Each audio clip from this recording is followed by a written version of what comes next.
is drifting, never been so wide awake. Captured in the moment by the beauty all around her, there's nowhere else that she would rather be. Hello and welcome. This is Karen Motakaitis, and you're listening to How She Really Does It, where inspiration and possibility meet on KDRT 95.7 FM. I believe there are many ways to live life. I believe there are many journeys for us to take. We can learn from others to see what is possible for ourselves. I believe there are possibilities for all of us, even you. Not just the ones who've acquired great success, but including those of us who have stumbled, lost our way, or only saw closed doors. With this show, now maybe you can see a glimmer coming through the windows. I call that the windows of possibility. Each week I bring a guest who represents those possibilities. They too have had their own struggles and uncertainty, yet somehow they have found their way. My guests are an example of what is possible when you continue, when you learn, leap, fall down, and get back up. I invite you into this space so you can ask yourself, if that is possible for them, what is possible for me? Really ask yourself that. Welcome to How She Really Does It, a place where inspiration and possibility meet. Have you ever talked to try to resolve an issue in a relationship? Do you feel exhausted and unheard? Couples therapist Nancy Dreyfus created a revolutionary practice that helps real people hold the power to express what they wish they could say to the person they love. Nancy is the author of Talk to Me Like I'm Someone You Love and has also created flashcards of the same name. Nancy, hello and welcome. Hi, Corinne. It's nice to be here. It's great to have you here. And so, for my show, How She Really Does It, where this is a place where inspiration and possibility meet, I think your book and your flashcards are such a great resource for my community that I have. And I'd like to know about, or I'd like you to share with my listeners how these relationships cards came about. I would love to. I want to just handle one little technical thing when you say the book and the flashcards. The book actually is the flashcards. That on every page of the book we have a flashcard, and what you think are the cards are just a little portable set, so you can improve or save your relationship in a subway, a car, or on a ski lift. So I'm gonna tell people how this came about, and then they'll get what the idea of it is, Corinne. Okay. About 20 years ago, when I was a younger junior therapist, I had a couple in my office who made me very anxious. They reminded me of my parents. The wife was just screaming at the husband in a way that was very familiar to me. Actually, she called him a horse's ass, which was my mother's favorite word for my father. And I froze. It was like I was a 9-year-old with my parents unable to stop them. And, more out of desperation, or maybe some inspiration, to use your word, I leaned over and on an envelope wrote, "Talk to me like I'm someone you love." And I gave it to the battered husband. And I said, "Hold it up to her." And he simply held up the message. And a woman who had been screaming at him for 10 years stopped in her tracks. She felt appropriately embarrassed. She apologized. And the two of them walked out as friends. And what I saw in that moment was a miracle. I saw the dignity in the phrase, "Talk to me like I'm someone you love." He was honoring himself. She picked it up. And out they went. And they walked out of the office. I was sort of in a daze, but a curious one. And I began exploring the value of written messages with my clients, not even thinking this was going to go big. Mm-hmm. And I just started. I gave a group of women in my practice one card that just said, "I don't feel heard." And in 2 weeks, they were coming back telling me that their marriage just felt much better. And then over time, we've had a number of incarnations. And this month, January of 2013, we have the expanded version of Talk to Me Like I'm Someone You Love, which is 127 different flashcards. This version actually including flashcards that have to do with making love and deepening trust. And that's how it came about. I probably should give our listeners some examples of what some of the cards sound like. That'd be great. Um, this feels awful. Can we start again and really listen to each other? I can see that I've missed the point. Please give me another chance. I realize I'm overreacting. Can you give me a minute to get sane again? And by the way, nothing will make your partner happier than acknowledging you have not been sane. I can promise you that. I know I was off, but I'm worried you would rather clobber me than get close again. Like how many times we might feel that. I know I was off, but I'm worried you would rather clobber me than get close again. So the cards really create a kind of pattern interruption, Corinne, that have so much more power at times than the verbalized word. And it seems like and you mentioned this in your book, that when you use these prompts that you have, it opens up vulnerability. Well, not only that's really I like how you put it. Not only does it open up vulnerability, it is vulnerable. Mm-hmm. I think an important thing to say at the get-go about this is why the written word in this case has more power to access the vulnerability than the verbal word. Mm-hmm. When we are in a tense situation particularly with a loved one or anyone, what occurs physiologically is our fight or flight response arises. And when our fight or flight response kicks in, a sense of danger, basically all our system can do is scan for danger. So that if you and I were to have an upset, and I was to say to you, Corinne, Corinne, I'm really sorry, you wouldn't hear I'm sorry. You would hear the 4% exasperation or weariness in my voice tone.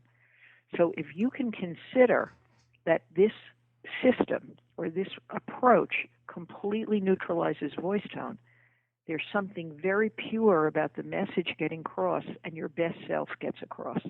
I mean, sometimes I try to give people an example. Imagine having a child who's sort of resistant to brushing her teeth. Mm-hmm. Imagine saying, will you brush your teeth? Or imagine just holding up a picture of a toothbrush. In other words, most people at a certain point just tune out words, tune out the auditory channel. Mm-hmm. Nancy, I'm going to try that. I have an 11-year-old that it's a battle with. with toothbrushing? Yes. I'm saying it's actually... I'm trying it. Well, I actually had the same thing going on because I was a little heavy-handed with my daughter around toothbrushing. Mm-hmm. And along the lines of what I was doing, I would just hold up a picture, and I wouldn't overwhelm or trigger resistance in the auditory channel. Mm-hmm. The very act of going to get the flashcard is saying to your partner, I want something better. I want something realer. I'm going to make our relationship matter more. I'm going to make our relationship matter more than getting to be right.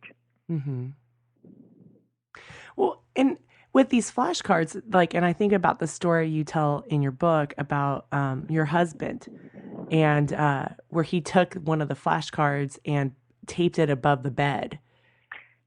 That's actually my current partner. I'm not trying to think. Did I mention it? Yes, I did in the New England book. And suddenly I felt a little exposed. Speaking of vulnerable, yes, there's the flashcard. Right now, I don't need a lecture. Mm-hmm. I need your love. And he took the liberty of crossing out lecture and putting therapist. Mm-hmm. Right now, I don't need a therapist.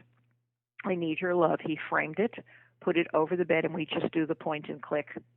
We do the point and click method. I'll tell you as an aside, because it's very hard not being a therapist in a relationship. Mm-hmm. There are certain challenges. Even my voice tone, my languaging, the way that I listen, the way that I say, I can. And we decided for 1 month that I would pretend that I was a concubine rather than a therapist. We would do an experiment. Can I tell you the grade we both gave me independently? Yes. C+.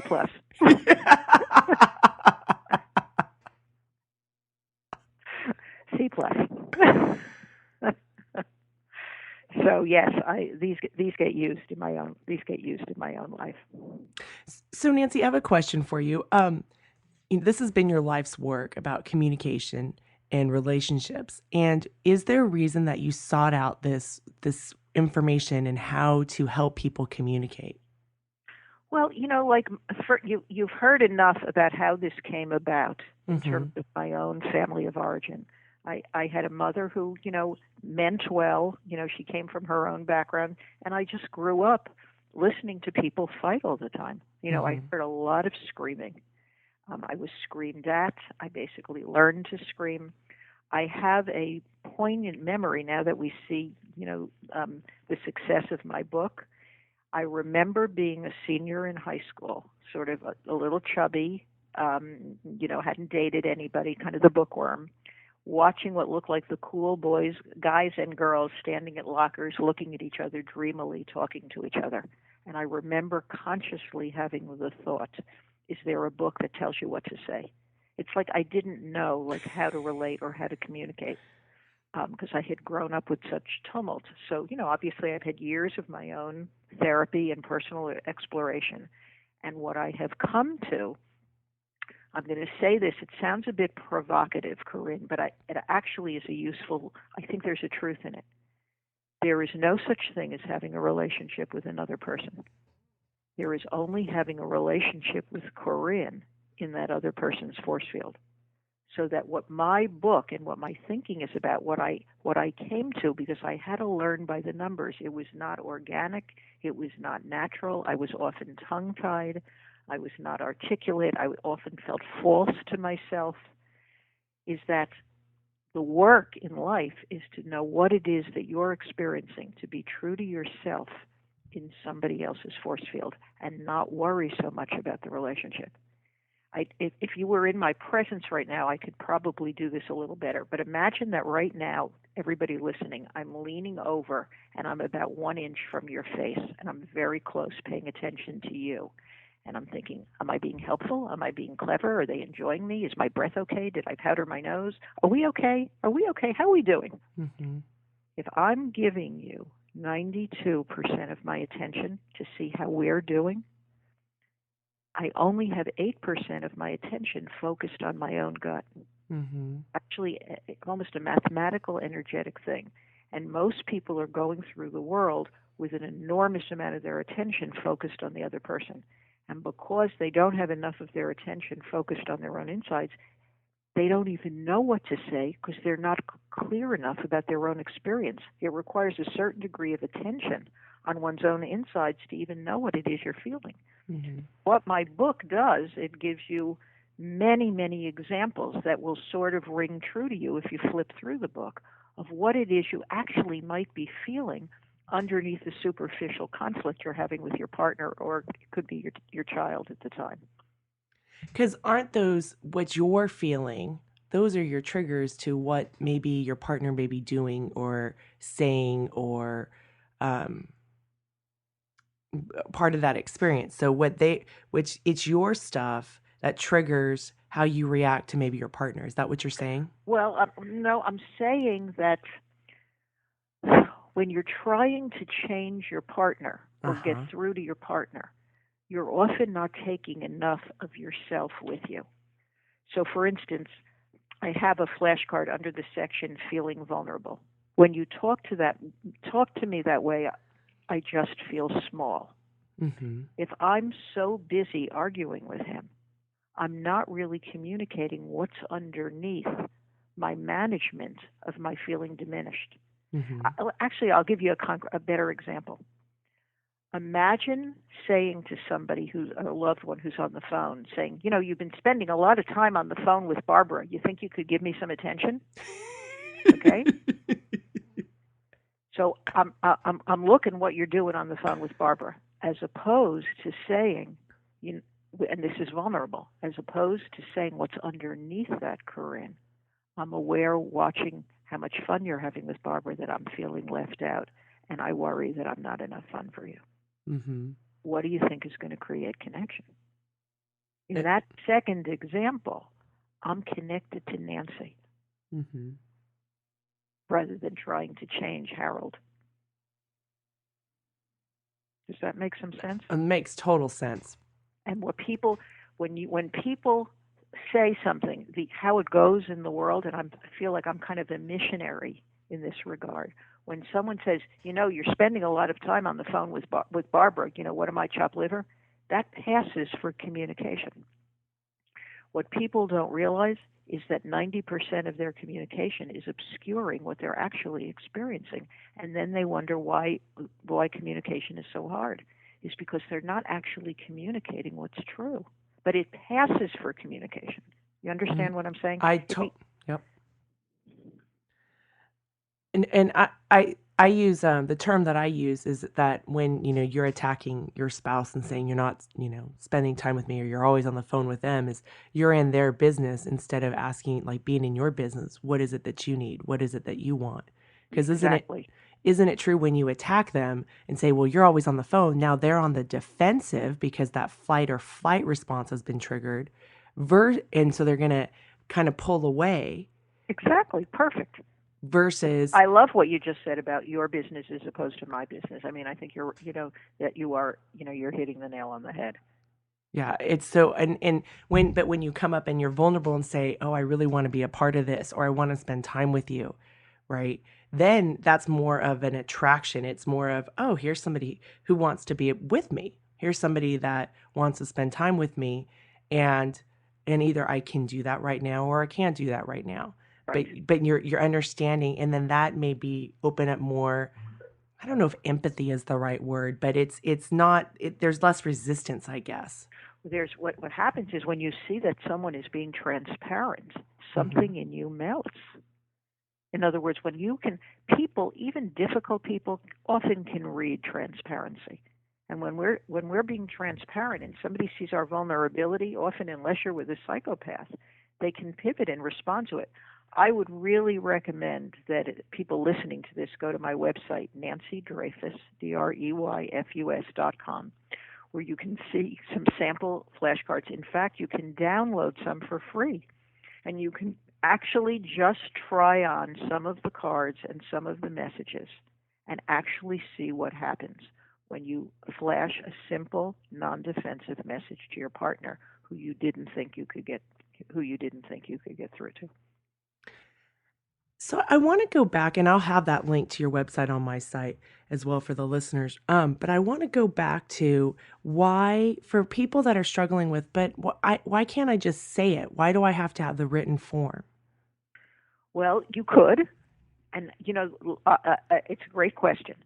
My hope is that with enough consciousness and enough willingness, that the book becomes a tool for you to begin seeing the power in vulnerability.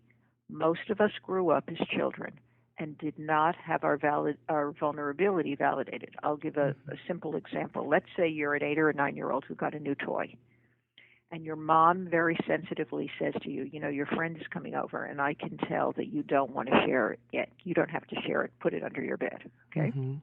That's a mom who is saying to you, Corinne, I know you're a generous person, and you're allowed to have a selfish impulse. Mm-hmm. That's a mother who says, I accept your feelings, and I don't judge you for them. Okay, You can see that as a simple example of what usually doesn't happen. But let's give this as a theoretical, ideal, conscious mother. That mother is saying, all of your feelings are fine, including a selfish impulse. That person is going to be much more likely, naturally, to say to their partner, I feel a little left out when you seem to be having so much fun with Corinne. Because they've already learned that their awkward, socially unacceptable feelings are acceptable. So I would say that if, in fact, you can speak this way with no edge in your voice and no tone, I am not expecting flashcards to completely take over the world and substitute, appealing though the idea might be to me and my publisher, that we begin developing flashcards as a second language. Obviously, what we're hoping for is that speaking in a vulnerable way becomes more natural. But I have to tell you, I am the wordsmith maven. Mm-hmm. I'm very good with language. I have, I know this stuff. I have people I haven't seen in 7 or 8 years who call me 11 o'clock at night. They're writing a letter, and could I find the right word for them? Mm-hmm. I'm good at it, but I have to tell you, when I'm triggered, I'm not so good at it. Because when you're triggered, you're in that fight or flight When I response. am in a fight, I mean, I would love to tell you that I never got defensive, but since my partner and friends and daughter are probably listening, somebody's listening to this who knows me, I can't get away with it. But I appreciate that, because then when other people are going through their struggles, it doesn't create more shame, right? Well, Nancy's just so much better at this, and I'm really horrible at this, and therefore there's no hope for me, Right. right? Right. And And I'm going to tell you an interesting story about vulnerability. I have never shared this story publicly, but I guess I'm so far behind it. Um, Many years ago, my ex-husband and I were going through a difficult time, and we were not using our flashcards. And it's a longer story, but I had a Israeli couple who had come um, for an emergency session. He was here on a fellowship, and I gave them 2 hours of conscious communication.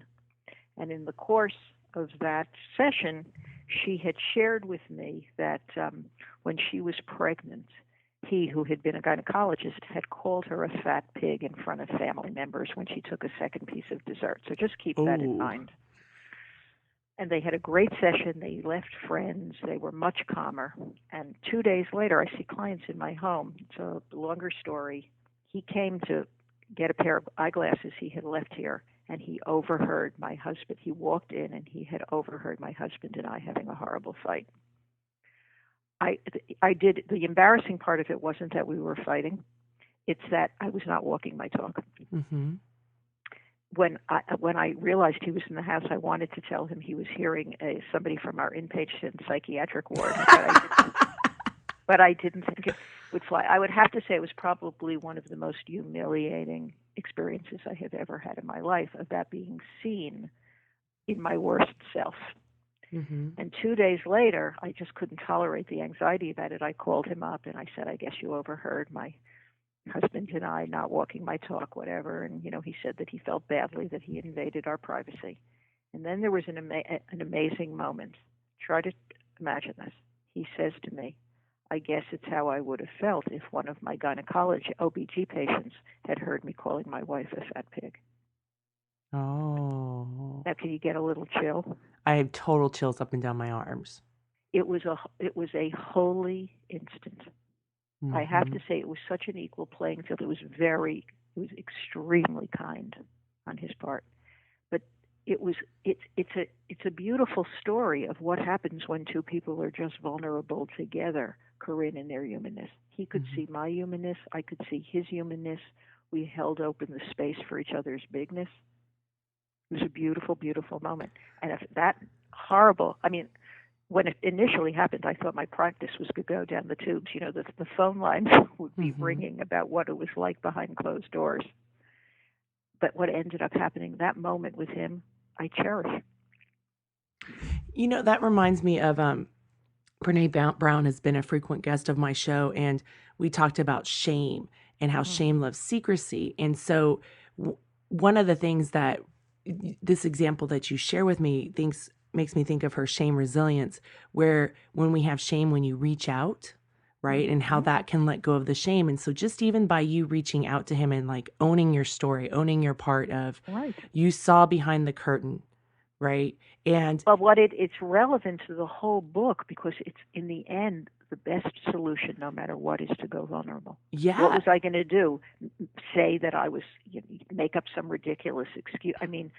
My mind went wild with where I could go, like this was an escapee from our inpatient psychiatric unit. I will admit there was a part of me that wanted to cover it up, but you realize there's no place to go except having to land in the truth. and with the risk of that this could affect your practice, right? Exactly. Exactly. In the sense of people, it's like people say to me, well, you're a couples therapist and you're divorced. What's up with that? Well, it depends upon your reality. Mm-hmm. I believe that sometimes relationships are there for our own growth. I do not regret a day of my marriage. Actually, my ex-husband and I are incredibly good friends. We just had a very warm conversation recently, but we were sort of spiritual seekers together, and we just realized it was time to move on.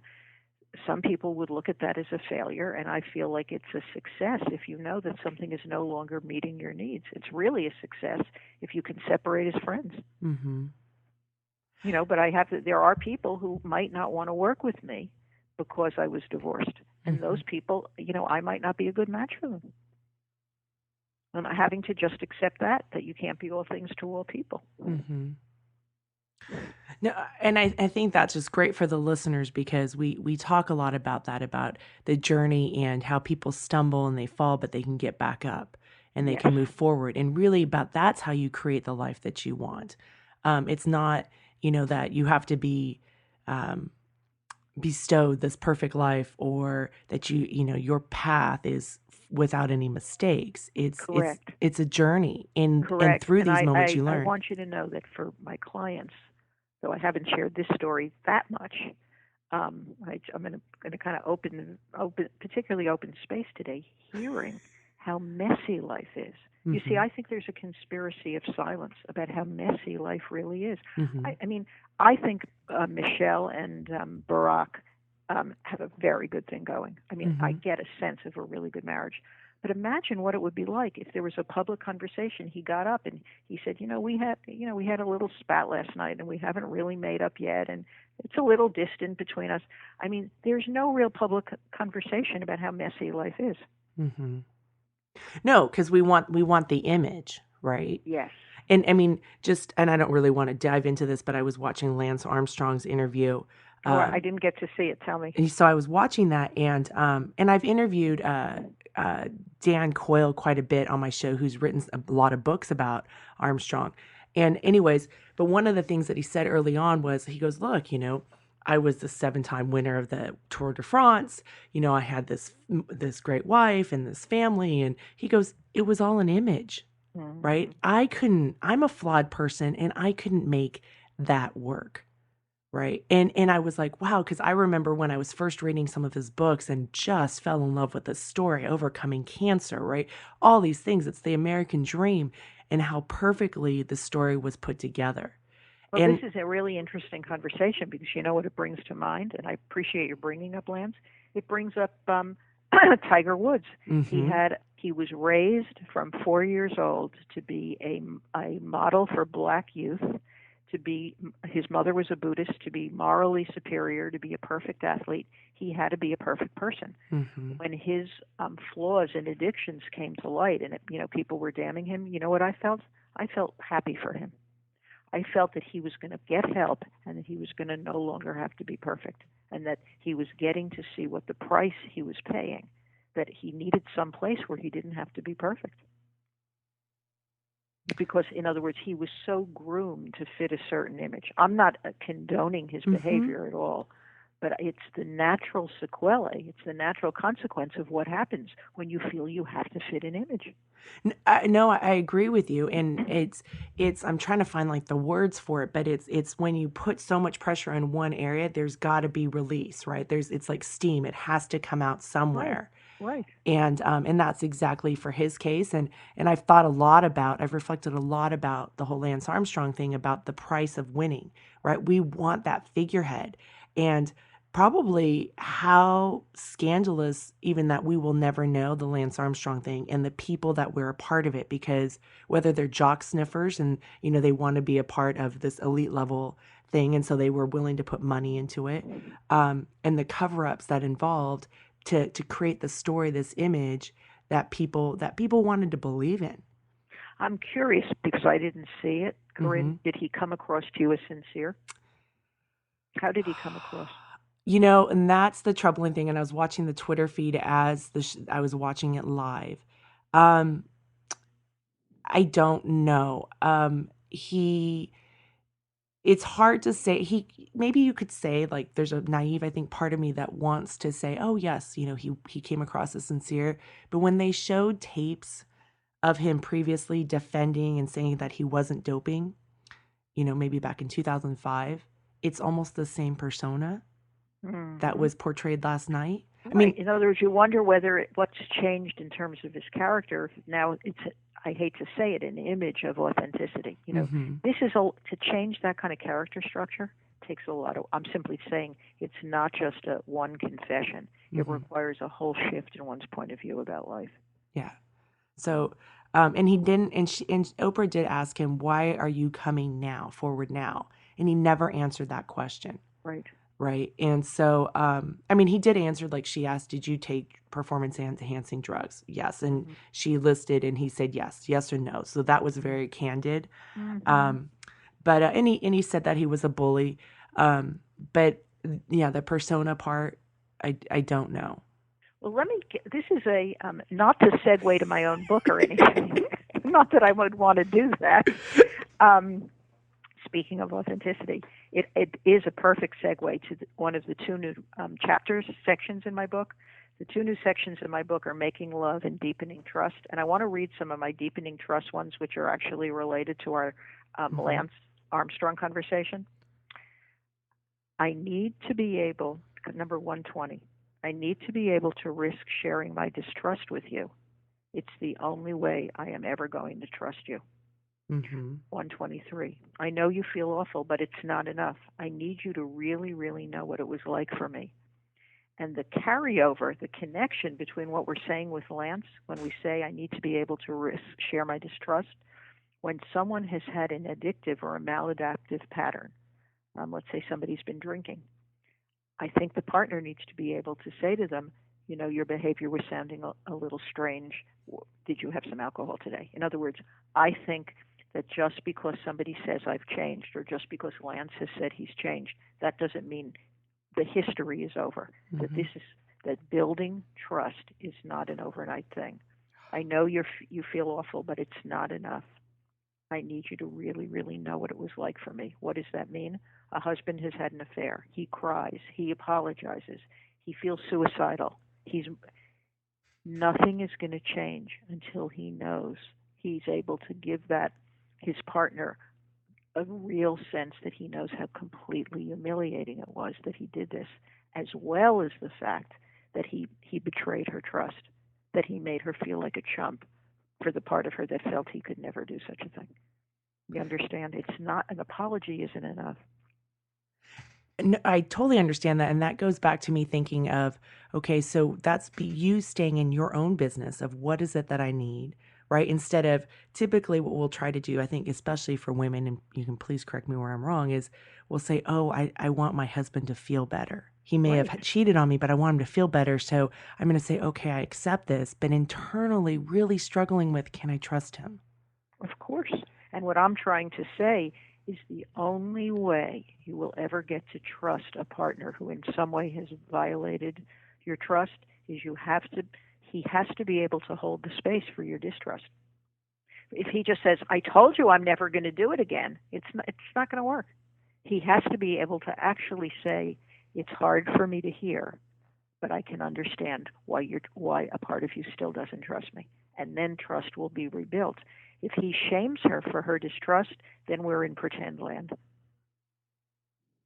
And Nancy, I appreciate you saying that building trust is not an overnight thing. Yes. Because I think, and this is my point of view, but I think we're so into the overnight success or the quick fixes or the instant makeover that we think, oh, well, it should just happen faster. It's like I'm calling it Googleizing it, right? We Oh, I love that. we ask a question and there's the response. Well, here I have another flashcard that I love this. I mean, actually, when you sound annoyed when I bring it up again, I feel I have to pretend I'm past it, and I'm not. Take that in.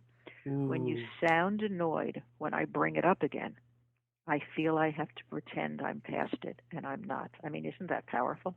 Imagine that's somebody who's really giving herself permission to not be ashamed of her distrust and bring it out in the open. Oh, that's great. So with these words in your introduction, you had mentioned something about you, Nancy, are not trying to control the reader with these cards. You have a different intention and how these cards can help people. Can you explain that? Well, my intention is to get them excited about speaking their truth. I think that's the best thing that I can say is that, most of us grew up being shamed for saying what was so and for speaking our truth. And most of us learned it is at our peril to make anybody else uncomfortable.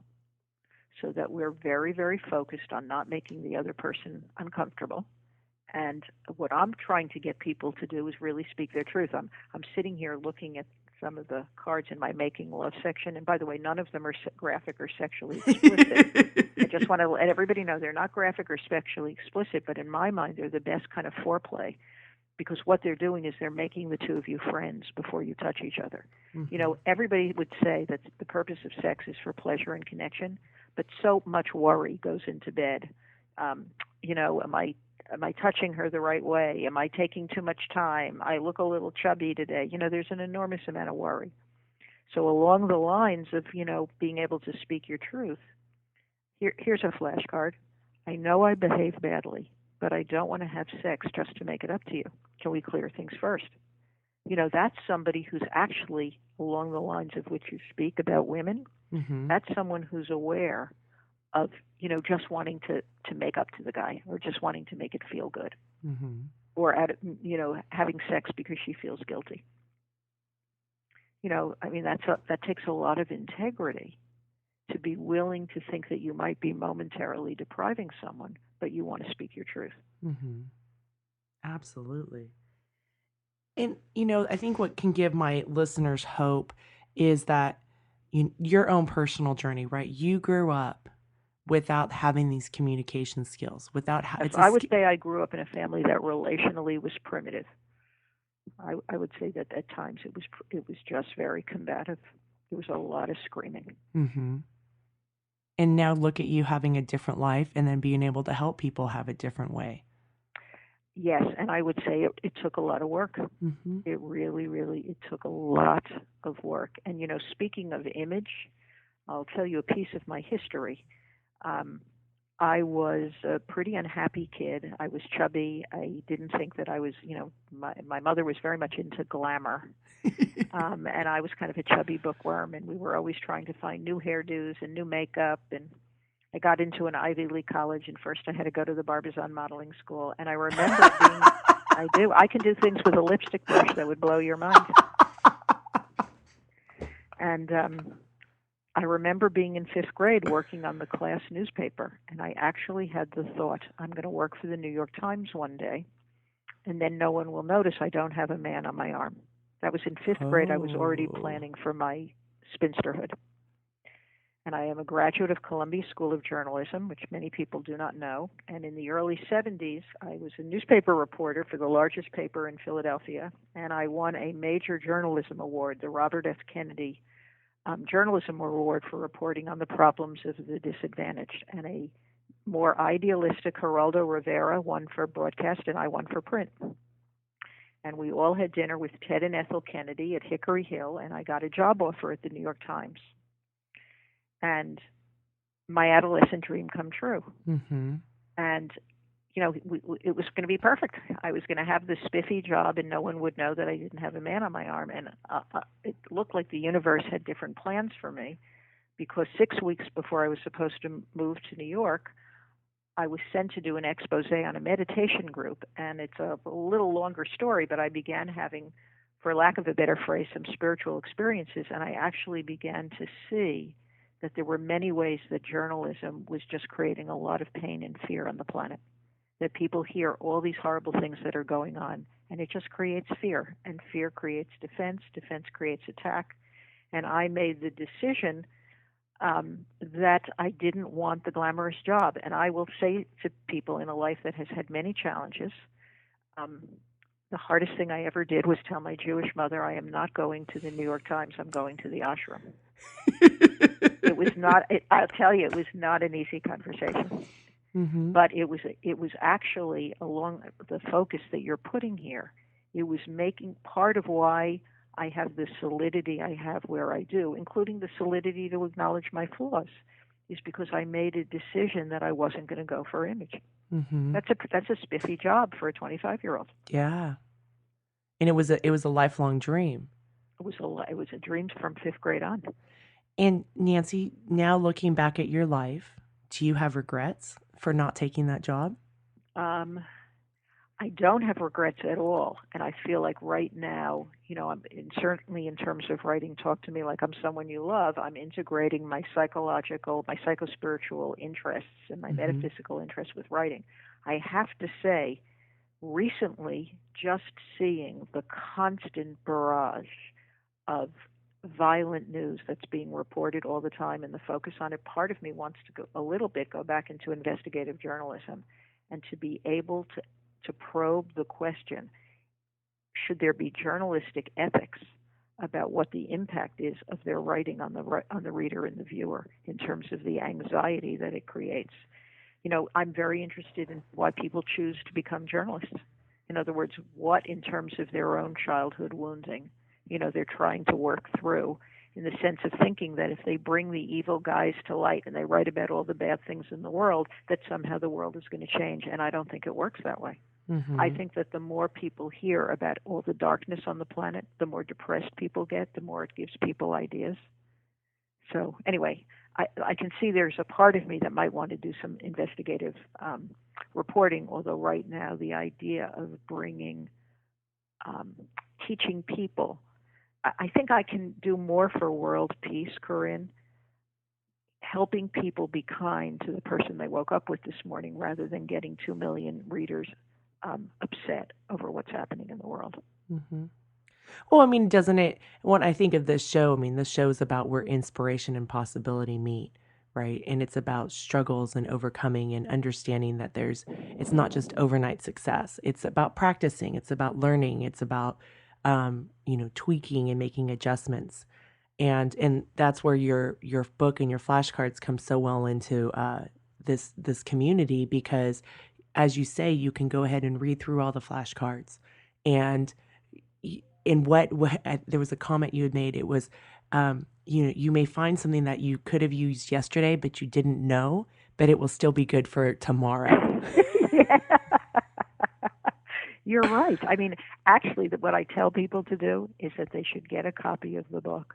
I mean, ideally, they should get 2 copies, one for them and their partner. But I don't want to sound greedy here, but you should get at least 1 copy of the book and read through even just the index. I have an essay on each flashcard, and how the book works is you just hold up the book. It's like a giant-size flashcard for your partner, and go through the list, and you will find probably 10 to 15 that so say, oh my God, I wish I had had that available a few days ago. Mm-hmm. And I can promise you that what would have been available a few days ago will I promise you, it will come up again. And you understand the most common question people ask me, though I must admit more men ask me than women, is, you really think that in the midst of an argument I'm going to go up and get that book and blah blah and flash that card? And I love being able to give my answer to that. If you need money and you go to the ATM machine and there are 2 people ahead of you, do you leave the ATM machine? I don't think so. Mm-hmm. If you go to Starbucks and you want a latte, do you walk in and walk out because they haven't made your latte yet?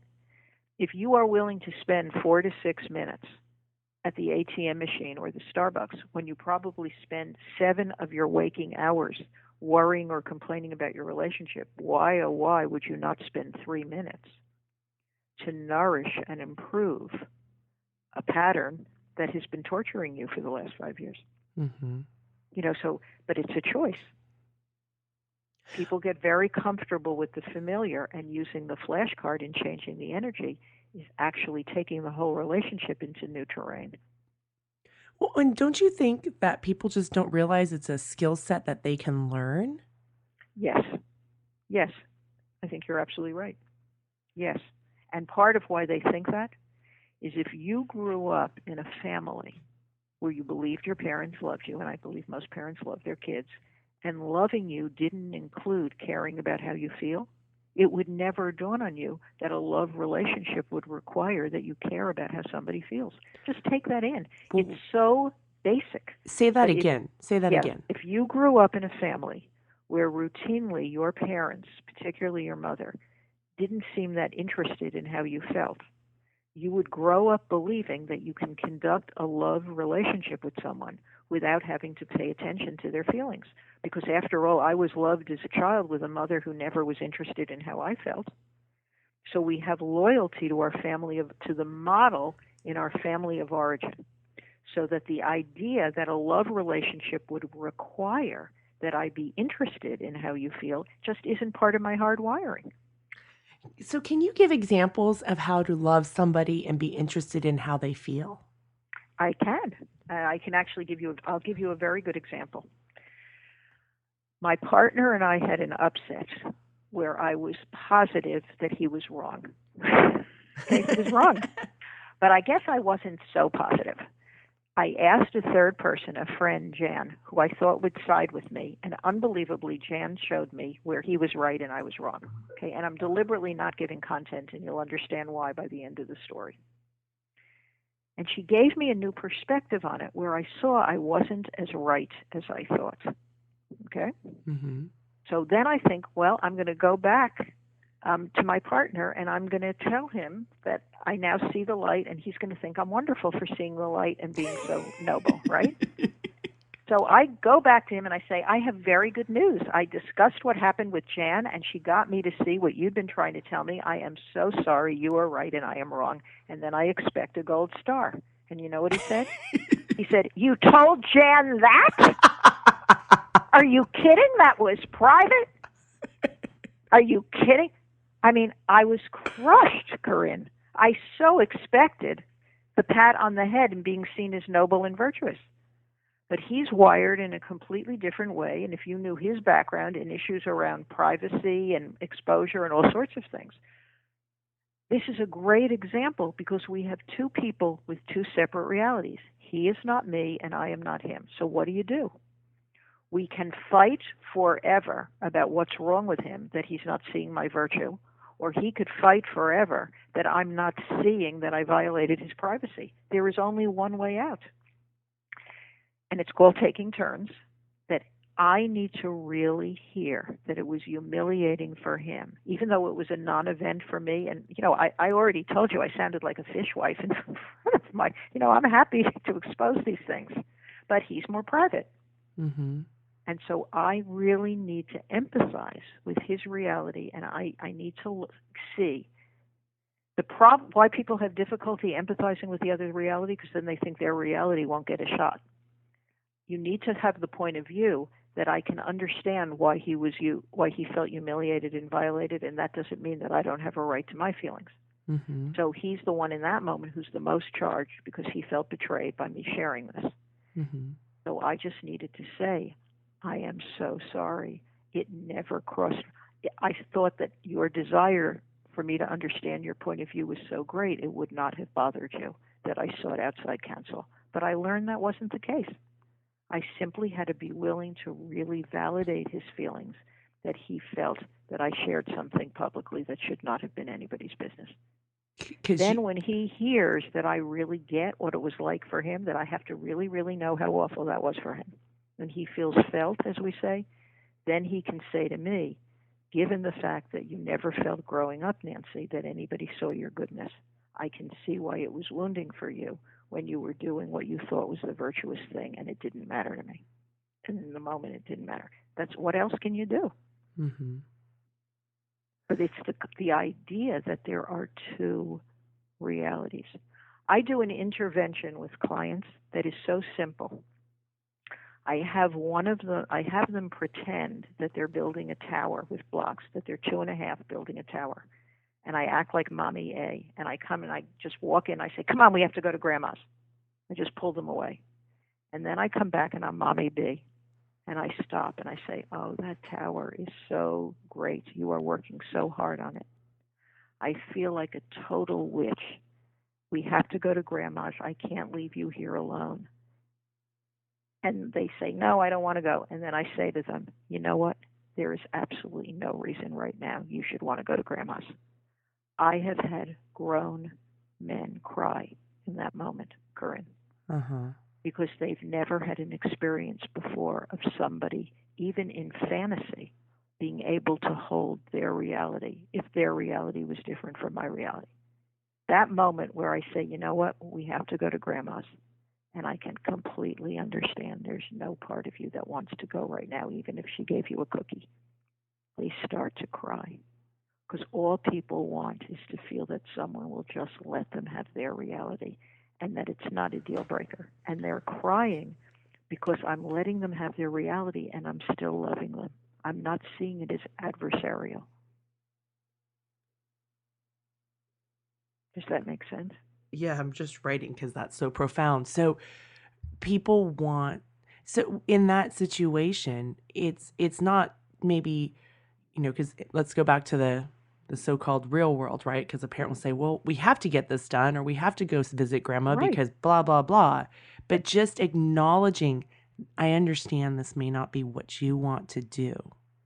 That is the gift. I made many mistakes with my daughter, but one thing I did when it was her day to take out the garbage, I would say, honey, it's your day. You have to take out the garbage. Is this a good time for you? Why did I do that? It's letting her know that I know she has a reality other than mine. Mommy A, who just grabs the kid and says, come on, we have to go to grandma's, is treating the child as an extension of her. So that child then grows up not knowing she can have her own reality, and therefore she doesn't automatically come out with my flashcard statements, which are always expressions of one's own reality. But first you need to know you're allowed to have your own reality. It's that basic, Corinne, that's what I had to learn coming from the jungle that I came from. And now, in retrospect, I'm glad I came from it because I couldn't rely on my past experience to learn how to do it. I had to consciously learn it. But if we grew up, as I grew up, and many people listening to this grew up, where our moms just said, come on, we have to go to grandma's. No one stopped and said, oh, I'm so sorry I'm interrupting you, which would have let us know that our reality mattered. Otherwise, what we have a world of, if I'm still fused with the person in front of me, if I think we're extensions of each other, my basic choices in life are to be compliant and resistant. And most people go through life being either compliant or resistant, having to react to the other person's reality because no one ever knew they were allowed to have their own. Saying no to my reality doesn't necessarily mean you're living in your own. It's resisting my reality, but it's not necessarily meaning you're clear about what you really want. Mm-hmm. Does that make sense? Mm-hmm. But that experience of someone saying, it makes sense to me that you wouldn't want what I wanted. You know how healing that is? Well, and even for that example with your husband, right? Because when you went and talked to your friend about the situation, you opened him up to being vulnerable with somebody that he did not choose. Correct. And that was wrong. I can see, that certainly I wouldn't do it again. That was a learning. Mm-hmm. But in a sense, if you're not going to get crazy with each other, when you have these ruptures in a partnership, they become opportunities to learn something rather than reasons to go to war. Mm-hmm. If I felt so much shame that he didn't appreciate my virtue and I just crashed him and said, don't be such a baby. Can't you see that I was trying to find the truth? And we wouldn't have gotten anywhere. I had a hold that even though I was disappointed that he didn't think I was wonderful, or certainly not immediately, that he still had a point of view. And I want you to know that 25 years ago, I hadn't had a clue about that. One of us was right and one of us was wrong. and I was right. And did you keep score? In my head. So did I. In my head, of course. And how did you come about where you can look at the mistakes that you made and not let it create shame, where then you go into hiding and don't evolve, right? Because isn't that what people do?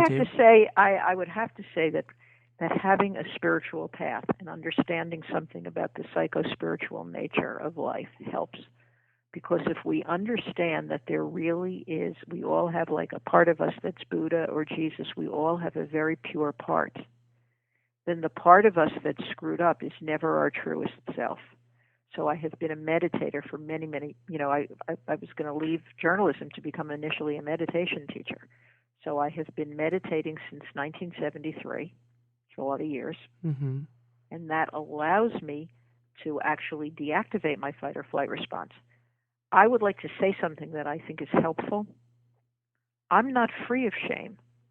The trick in life, the problem isn't that we feel shame, rage, fear, or anything. It's that we lose Nancy or we lose Corinne.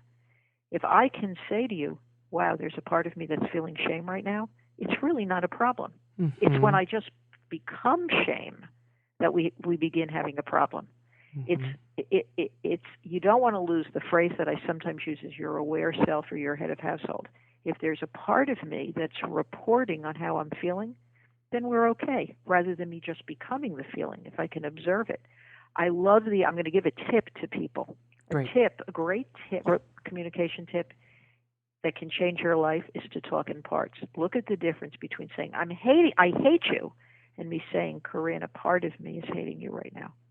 If I can say a part of me is hating you right now, then the part of me that's reporting on it is loving you.